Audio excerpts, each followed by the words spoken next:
Hello student, कैसे हैं? I hope आप सभी अच्छे होंगे और उम्मीद करते हैं आप सभी का बोर्ड एग्जाम 2026 जितने सारे स्टूडेंट है बिहार बोर्ड इंटरमीडिएट क्लास 10 जो भी हैं, जिस सभी का बोर्ड एग्जाम का पेपर है उन सभी का तैयारी एकदम मस्त चल रहा होगा, एकदम बढ़िया चल रहा होगा और कंसिस्टेंसी के साथ चल रहा होगा। तो आज जो है आप सभी के लिए हमारे चैनल स्टडी नेक्स्ट पे इंटरमीडिएट साइंस जितने सारे बिहार बोर्ड के स्टूडेंट हैं जो साइंस से क्लास 12 का पेपर देंगे 2026 में, उन सभी के लिए जो है केमिस्ट्री का मतलब रसायन विज्ञान केमिस्ट्री का जो है मोस्ट इंपोर्टेंट टॉपिक लाए हैं। ठीक है, क्या लाए? Most important topic. ये टॉपिक चैप्टर वाइज है, हर चैप्टर का कुछ मोस्ट इंपोर्टेंट टॉपिक है जिसे करने के बाद आप जो है सो आसानी से, ये नहीं है कि आप पूरा एक चैप्टर जैसे सॉल्यूशन चैप्टर, जो सॉल्यूशन चैप्टर में बहुत सारे टॉपिक है, बहुत सारा, आप इतना करने लगेगा तो इतना समय नहीं है कि पूरा जो है 10-12 चैप्टर का जो है सो हर टॉपिक कवर कर पाए। ठीक है, तो मोस्ट इंपोर्टेंट टॉपिक जो ये टॉपिक है कि प्रीवियस ईयर के जितने 5-7 साल 10 साल का जो प्रीवियस ईयर क्वेश्चन पेपर है उससे ये सारा निकाला गया और इससे रिपीटेड क्वेश्चन बनते हैं। इतने टॉपिक यदि आप कर लेते हैं तो 70 में 70 थ्योरी में जो लाना होता है, जो आपका 70 मार्क का एग्जाम होता है, आसान है एकदम। 70 में 70 100% ला सकते हैं। तो आइए हमारे साथ बोर्ड पे देखते हैं कौन कौन सा जो है मोस्ट इंपोर्टेंट टॉपिक है केमिस्ट्री का, रसायन विज्ञान का। ठीक है, आइए देखते हैं। Bihar board exam 2026 most important topic chemistry रसायन विज्ञान। मतलब केमिस्ट्री का हिंदी क्या होता है? रसायन विज्ञान। क्योंकि कुछ स्टूडेंट क्या होता है जो हिंदी जानते हैं, कुछ होते हैं इंग्लिश जानते हैं और कुछ होता है जो दोनों जानते हैं। तो लैंग्वेज बैरियर नहीं होना चाहिए किसी भी वजह से। ठीक है, तो केमिस्ट्री रसायन विज्ञान 2026 के जितने सारे एग्जाम देंगे उन सभी के लिए। ठीक है, फर्स्ट क्या है? सॉल्यूशन। फर्स्ट चैप्टर कौन सा है? सॉल्यूशन। सॉल्यूशन चैप्टर का जो है फर्स्ट मोस्ट इंपोर्टेंट टॉपिक कौन सा? मोलैरिटी, मोलैरिटी और मोल फ्रैक्शन। मोलैरिटी, मोलैरिटी और मोल फ्रैक्शन, ये तीनों क्या है? मोस्ट इंपोर्टेंट है। ठीक है, इसका आपको फार्मूला भी पूछ सकता है। मोलैरिटी, मोलैरिटी, मोलैरिटी और मोल फ्रैक्शन से जो है ऑब्जेक्टिव भी बन जाता है। ठीक है, तो इसको देखना जरूरी है, ये मोस्ट इंपोर्टेंट है। इसमें मैं स्टार लगा रहा हूं, ये मोस्ट इंपोर्टेंट है, इसको करके ही जाना। ठीक है, इसका न्यूमेरिकल भी क्वेश्चन आता है, वो भी देखना है। देन है सॉल्युबिलिटी। ठीक है, दूसरा क्या है? सॉल्युबिलिटी। थर्ड क्या है? Colligative properties. ठीक है, तीसरा कौन सा है? Colligative property. और फोर्थ कौन है? Osmotic pressure. ये भी मोस्ट इंपोर्टेंट है। ऑस्मोटिक प्रेशर का जो है न्यूमेरिकल बेस्ड क्वेश्चन आ जाता है और इसके बारे में लिखने के लिए आ सकता है डिटेल में। ठीक है, तो molarity, molarity, mole fraction, solubility, colligative properties, osmotic pressure, ये चार मोस्ट इंपोर्टेंट टॉपिक है किसका? सॉल्यूशन चैप्टर का। तो आप सभी से उम्मीद है कि इसे अच्छे से करोगे। ठीक है, देन आप देखिए क्या दूसरा, इलेक्ट्रोकेमिस्ट्री। इलेक्ट्रोकेमिस्ट्री एक है विद्युत रसायन जिसे कहते हैं। इलेक्ट्रोकेमिस्ट्री सेकंड चैप्टर है जिसे विद्युत रसायन कहते हैं। उसका मोस्ट इंपोर्टेंट टॉपिक कौन कौन सा है? Specific molar conductivity. Specific molar conductivity most important है। इससे जो है आपका 5 नंबर का क्वेश्चन स्पेसिफिक मोलर कंडक्टिविटी से बनने का चांस होता है और पिछले 2-3 साल से देखा गया है कि इससे क्वेश्चन आए हैं। ठीक है, रेडॉक्स रिएक्शन फंडामेंटल। ठीक है, रेडॉक्स रिएक्शन फंडामेंटल, ये भी मोस्ट इंपोर्टेंट है। 2 नंबर में जो है 2 नंबर का जो क्वेश्चन होता है, 10 क्वेश्चन जो पूछा जाता है उसमें पूछा गया है कितनी बार? Redox reaction fundamental. ठीक है, नॉर्मलिस्ट इक्वेशन एंड एप्लीकेशन, ये जो है आपको ऑब्जेक्टिव में पूछ सकता है, ये 2 नंबर में। ठीक है, तो इसे देख लेना, ज्यादा बड़ा नहीं है। नॉर्मलिस्ट इक्वेशन एंड एप्लीकेशन। देन क्या है? फ्यूल सेल एंड कोलिजन, इसे भी देखना है। इसका जो फ्यूल सेल का डेफिनेशन देखना है और कोलिजन का डेफिनेशन, कुछ एग्जांपल देख लेना। ठीक, इलेक्ट्रोकेमिस्ट्री मतलब विद्युत रसायन का कितना हो जाएगा? 4 मोस्ट इंपोर्टेंट इसमें भी टॉपिक है। ठीक है, इसे भी देखना है। देन आता है केमिकल काइनेटिक्स। क्या है? Chemical kinetics. केमिकल काइनेटिक्स का क्या है? पहला rate of reaction, rate of reaction, rate of law, rate of reaction, rate of law, order of reaction, ये जो है मोस्ट इंपोर्टेंट है इसका। ठीक है, rate of reaction, rate of law, order of reaction, ये तीनों चीज को जो है तीनों टॉपिक एक साथ मिला करके क्वेश्चन पूछता है, तो इसे देखना जरूरी है। ठीक है, इंटीग्रेटेड रेट ऑफ इक्वेशन, इससे जो है न्यूमेरिकल बनता है, तो एक बार जरूर इसका फार्मूला देख लीजिएगा इंटीग्रेटेड रेट ऑफ इक्वेशन का। कि केमिकल काइनेटिक्स में ज्यादातर क्या होता है? न्यूमेरिकल बेस्ड क्वेश्चन होता है, प्रेशर, ऑस्मोटिक, ये सब है। ठीक है, थर्ड क्या है? Factors affecting rate. Factors affecting rate most important है, इससे जो है आपको बनता है 5 नंबर का क्वेश्चन। ठीक, देन क्या है? Activation energy. एक्टिवेशन एनर्जी, इसको देख लीजिए। और पांचवा क्या है? Concept of half life. Concept of half life का जो है सो कुछ थ्योरी पढ़ लीजिएगा, जिसके हाफ लाइफ के बारे में जो है कुछ जान लीजिएगा 4-5 लाइन का, और जैसे ही पूछे कांसेप्ट ऑफ हाफ लाइफ उसको पूरा डिटेल लिख दीजिएगा। ठीक है, तो अभी देखिए solution electrochemistry, chemical kinetics, 3 chapter का देखे हैं केमिस्ट्री रसायन विज्ञान का मोस्ट इंपोर्टेंट टॉपिक, इसे जरूर देखिएगा। अभी नेक्स्ट और बता रहे हैं आप सभी को, हमारे साथ बने रहिए।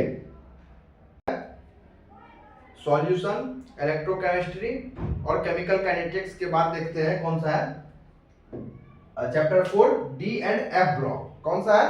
D and F block element. ठीक है, D and F block element का कौन कौन सा मोस्ट इंपोर्टेंट टॉपिक है? General properties of transition element. D block का क्या है? डी ब्लॉक का देखना है general properties of transition element, D block. ठीक है, मोस्ट इंपोर्टेंट है, मोस्ट भी है। ठीक है, देन दूसरा कौन सा टॉपिक है most important? Some important compounds of transition and element, most important. D and F block element में जो दो ही टॉपिक लिए हैं क्योंकि ये दोनों टॉपिक मोस्ट इंपोर्टेंट है, बाकी तो बहुत सारा है, लेकिन आप इस दो टॉपिक को करके जाते हो ना तो 5 नंबर का एक question D and F block का जो भी आएगा सॉल्व करके ही होगा, क्योंकि इस दोनों टॉपिक से ही वो 5 नंबर का क्वेश्चन बनने का 100% चांस है। ठीक है, कौन कौन सा है? General properties of transition element, D block का। ठीक, देन दूसरा है some important compounds of transition element, ठीक, डी एंड एफ ब्लॉक का। ठीक, दूसरा चैप्टर पे आते हैं कोऑर्डिनेशन कंपाउंड। ठीक है, कोऑर्डिनेशन कंपाउंड 5वां है। इसका कौन कौन सा है? Bonding in coordination compound, bonding in coordination compound most important है इस चैप्टर का। और दूसरा क्या है? Nomenclature and isomerism of coordination, most important. Bonding in coordination compound, nomenclature and isomerism of coordination, दोनों मोस्ट इंपोर्टेंट है। इस दोनों से 5 नंबर का या 2 नंबर का एक क्वेश्चन बनेगा ही बनेगा 2026 के बोर्ड एग्जाम में। ठीक है, तो डी एंड एफ ब्लॉक हो गया, कोऑर्डिनेशन कंपाउंड हो गया। अब छठा चैप्टर देखते हैं P block element. P block element से भी है ग्रुप 15 का। पी ब्लॉक एलिमेंट जो देखिएगा तो उसमें ग्रुप 15 ग्रुप आता है, ग्रुप 15 16 17 18, तो उसमें जो है ग्रुप 15 का जो है आपको प्रॉपर्टीज ऑफ नाइट्रोजन देखना है, phosphorus and oxide of nitrogen देखना है। ठीक है, किस किस चीज का प्रॉपर्टीज देखना है? Properties of nitrogen, phosphorus and oxide of nitrogen, group 15 में। ठीक, देन आना है ग्रुप 18। दूसरा टॉपिक कौन है? ग्रुप 18। ग्रुप 18 में क्या देखना है? Properties of noble gas. Group 18 को जब पढ़ना शुरू कीजिएगा तो उसमें प्रॉपर्टीज ऑफ नोबल गैस को अच्छे से करना है। इस दोनों को करने से आपको पी ब्लॉक एलिमेंट से जो भी क्वेश्चन आएगा इसी दोनों टॉपिक से टकराएगा। ठीक है, देन आते हैं haloalkanes and haloalkanes. 7वां चैप्टर में haloalkanes and haloalkanes का कौन सा है? फर्स्ट टॉपिक जो है मोस्ट इंपोर्टेंट इस चैप्टर का haloalkanes and haloalkanes का, preparation and properties of haloalkanes. Focus करने वाली बात यह है कि प्रिपरेशन भी देखना है और प्रॉपर्टीज भी देखना है। किसका? हेलो एल्केन्स का। प्रॉपर्टीज देखना है और प्रिपरेशन देखना अच्छे से, एंड देन क्या? हेलो एल्केन्स दोनों का, हेलो एल्केन्स का और हेलो एल्केन्स का जो है सो प्रॉपर्टीज भी देखना और प्रिपरेशन भी देखना, अच्छे से करना है इसको। ठीक है, इससे 5 नंबर का जो है क्वेश्चन 100% बनने का चांस है। ठीक, दूसरा टॉपिक है uses and environmental effect like CFCs. ठीक है, सीएफसीएस लाइक जो है तो यूजेज देखना है उसका और एनवायरमेंटल इफेक्ट देखना है, दोनों मोस्ट इंपोर्टेंट है haloalkanes and haloalkanes का। ठीक, 8वां चैप्टर पे आते हैं कौन सा? Aldehyde ketones and carboxylic acid. Aldehyde ketones and carboxylic acid, इसका कौन सा मोस्ट इंपोर्टेंट टॉपिक है? Preparation and properties. इस टॉपिक का जो है प्रिपरेशन और प्रॉपर्टीज करके क्वेश्चन बनता है वो देख लेना। दूसरा देखना ऑक्सीडेशन और रिडक्शन, दोनों most important, oxidation and reduction, preparation and properties. ठीक, अब 9th चैप्टर देखते हैं बायोमोलिक्यूल्स। बायोमोलिक्यूल्स में कौन कौन सा इंपोर्टेंट है? Carbohydrates, glucose. कार्बोहाइड्रेट्स में क्या देखना है? ग्लूकोज और फ्रुक्टोज का देखना है स्ट्रक्चर और रिएक्शन। ठीक है, ग्लूकोज और फ्रुक्टोज का जो है सो रिएक्शन देखना और स्ट्रक्चर देखना है। कई बार जो है उसका स्ट्रक्चर डायग्राम बनाने के लिए दे देता है 5 नंबर में। ठीक है, दूसरा देखना है प्रोटीन। प्रोटीन का क्या देखना है? कार्बोहाइड्रेट के बाद प्रोटीन देखना है, उसका टाइप और स्ट्रक्चर देखना है। प्रोटीन का भी क्या देखना है? टाइप और स्ट्रक्चर। और ग्लूकोज और फ्रुक्टोज का क्या देखना है? स्ट्रक्चर और रिएक्शन। रिएक्शन जो है उसका फार्मूला जो है वो देख लेना। ठीक,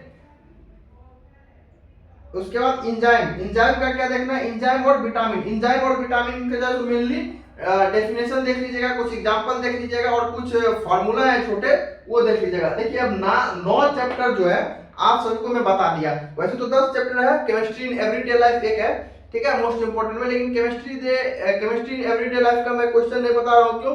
क्योंकि वो डेली लाइफ से यूजेज है तो वो आप सभी कर लोगे। ठीक है, जो 9 चैप्टर मैं अभी बताया हूँ आप सभी को, कौन कौन सा बताया?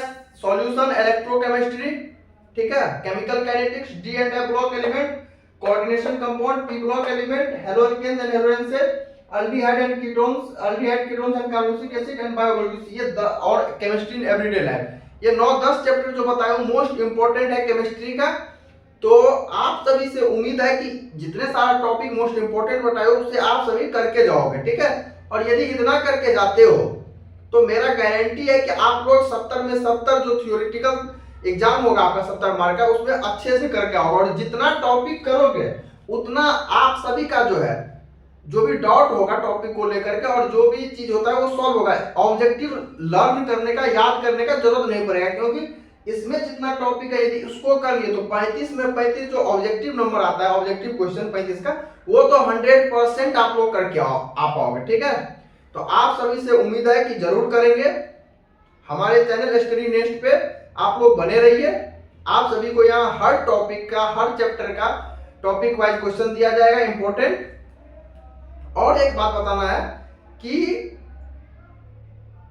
जो अभी जो है तो बिहार बोर्ड का चल रहा है, जल्द ही ये 2-3 दिन में बिहार बोर्ड का इंपॉर्टेंट टॉपिक और इंपॉर्टेंट चैप्टर समाप्त हो जाएगा। चैप्टर तो खत्म हो गया, हमारे चैनल पे देख सकते हैं, और टॉपिक भी नेक्स्ट जो है तो अभी क्लास 10th का बिहार बोर्ड का स्टार्ट करेंगे। Most important topic, most important chapter और कुछ डीप एनालिसिस, ठीक है।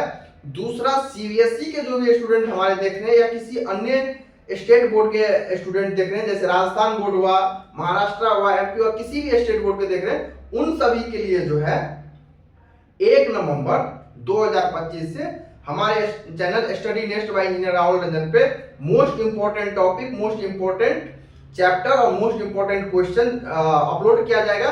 तो आप सभी से उम्मीद है कि आप सभी जरूर देखेंगे और हमारे चैनल स्टडी नेक्स्ट को लाइक कीजिए, सब्सक्राइब कीजिए और अपने दोस्तों के साथ शेयर कीजिए और अच्छे से अच्छे नंबर लाने का हमारे साथ जुड़े रहिए। और उम्मीद करते हैं कि आप सभी 2026 के बोर्ड एग्जाम में 90+ हमारे चैनल से जितने लोग जुड़े हुए हैं, जितने स्टूडेंट जुड़े हैं, 100% 90+ लाएंगे। यदि जैसा जैसा मैं बता रहा हूँ बस वैसा तक आप अपने पढ़ाई को जारी रखें और कंसिस्टेंसी के साथ कीजिए। ये नहीं कि आज के तो कल नहीं परसों, कंसिस्टेंसी के साथ डेली जो लगातार 4 घंटा 5 घंटा अपनी पढ़ाई को दीजिए। वैसे तो अभी 8-10 घंटा पढ़ना चाहिए मिनिमम, लेकिन कोई नहीं, ठीक है 5-6 घंटा भी दे रहे हैं तो कंसिस्टेंसी के साथ अभी 90 डेज बाकी है, 90 डेज दीजिए।